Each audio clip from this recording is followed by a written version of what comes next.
Hi there. Today we're going to be talking about iCow etiquette for using the iCows at WNIS. So the first thing that I want to tell you before we start talking about the rules for using the iPads is I want to just real quick go over the parts of the iPad so that when I mention them you will know what I'm talking about. So you can see here in this picture it labels all the buttons on your iPad. Up across the top you have your headphone jack, your camera, your on and off or your sleep and wake button, and then on the side you have your volume and mute switch. The most important button is down there at the bottom. It's the home button, and then you can also see where you have the spot to connect your charger. So now when I mention those, hopefully you'll know what I'm talking about. Okay, so the next thing that I want to tell you about is when you first get these iPads, you're going to have to power them on. So you don't just touch the sleep and wake button at the top like you normally do. It's going to be completely powered off. So you're going to have to hold down that on and off switch up in the top right hand corner for about 3 seconds. Once you do that, it will power on and you'll get your home screen. So very first thing to mention is that Miss Henderson has the background specifically set for all of the things that you borrow from the barn, whether it is an iPad or a laptop. So we never want to change those things because it makes it really hard for her when she's trying to do updates. It actually messes up some of the settings. So do not change the way that the iPad looks. Keep the background the way that it is and keep all the settings the way that they are. Okay, so when you get an iCow cart, it will have a laminated paper in it, and I think they're orange, where Miss Henderson has said the Wi-Fi that you need to be connected to.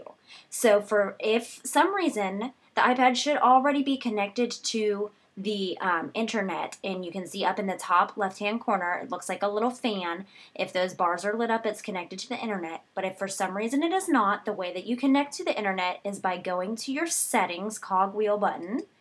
And when you are in your settings, you will choose Wi-Fi. And then it'll come up with a list of the Wi-Fis that they're able to be connected to.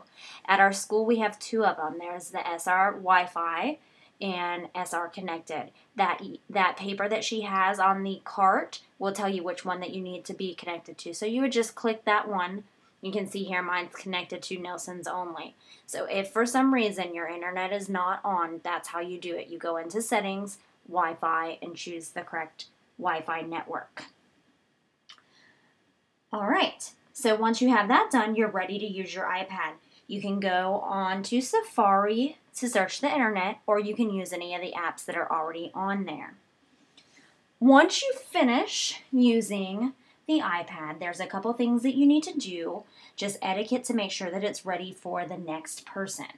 So the first thing that you do is you're going to open Safari. This is at the end of using your iPad. You're about to turn it into the cart. Open Safari, and what you want to do is you want to make sure that all the tabs running across the top are closed. You can see right now I have 5 tabs open.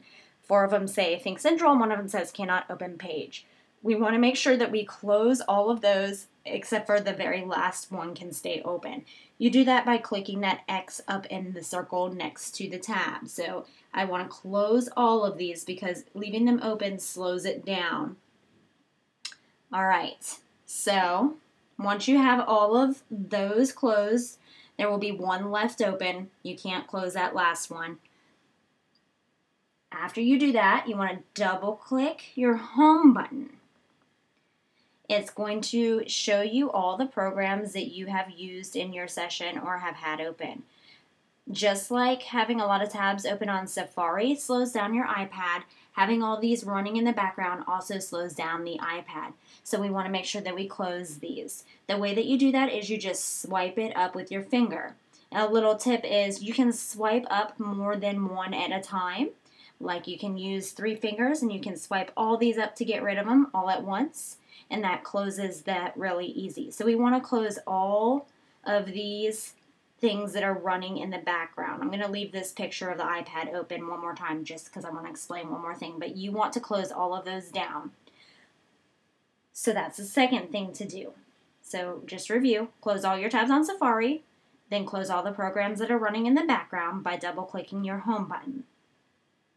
Then the next thing that you want to do, the third thing, is look up at your battery life that's in the top right-hand corner. Mine right now, you can see, says 100%. If your iPad says 70% or less, you want to put it away in a different spot than all the other iPads. So if it's 70% or less, you're going to put your iPad back on the cart on the bottom shelf so Ms. Henderson can see them and charge them for you. If it's above 70%, like mine is, you're going to just put it right back into the little black basket that you got it out of to begin with. And then the last thing that you're going to want to do before you turn in your iPad is power it down completely. Now, not just sleep. That's what we're used to doing on most of our devices that we own at home. We just press the sleep button up at the top of the right-hand corner of your iPad. We don't want to do that. We want to actually turn it off. So it's the same button, but you just got to make sure that you hold it down all the way for about 3 seconds, and I'll show you what that looks like. So if I hold down my on and off button for about 3 seconds, I'll get a screen that looks like this. And you want to actually slide to power it off because that makes the battery last just a little bit longer. So I'm not going to do that right now because I'm in the middle of making this video for you. But you want to make sure that you don't just put it to sleep, turn it all the way off. So those are the main things for iCow Etiquette at WNIS.